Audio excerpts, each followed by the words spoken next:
These two sides drew their match at the showgrounds in April, and once again there wasn't too much between the teams at the RSC on Friday night.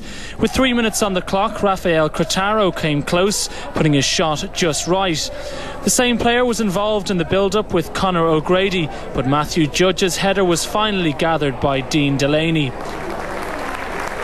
Waterford started to get into the match, and Sligo had Seamus Coleman to thank when the ball looked to be heading goalwards. It was Waterford who hit the front with 19 minutes gone. Carl Birmingham, a recent arrival from Derry City, capping his home debut by poking the ball past Richard Brush.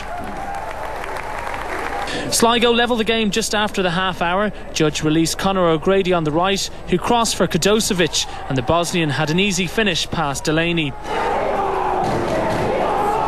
The second half was slow to start. Waterford almost retook the lead in the 63rd minute.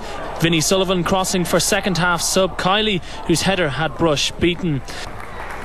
Matthew Judge, who has been in good form of late, was given a great chance to put Sligo in front, but he found Dean Delaney in fine form, twice denying him. Sligo then got themselves in front with 20 minutes to go. Cretaro impressive on the Sligo right, crossing for Kadosevic, who gave Delaney no chance. Waterford tried in vain to get a late equaliser. Dara Kavanagh unlucky. The result leaves Waterford second from bottom. I'm absolutely disgusted.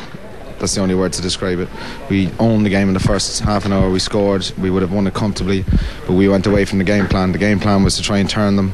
They had an inexperienced back four. They had a left back who isn't a left back, and I felt if we kept putting it in behind, we would have beaten them. But for some strange reason, we started dressing it up and passing the ball in our own half, lost the ball, conceded a goal, and then committed Harry Carey again in the second half where two players jumped for the same ball. It's just amateur stuff, and I have to say I think in all my time there's been some bad performances, but I'm disgusted tonight. But we never started in the first half. We played against a Waterford side who competed, who worked, who challenged for every ball and won every second ball, and went in at half time 1-1 when that was an unjust result.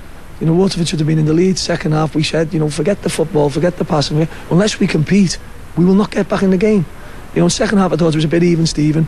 Do you know what? I personally, as I said, I thought a draw would have been a fair result, but we're delighted to get nick 3 points.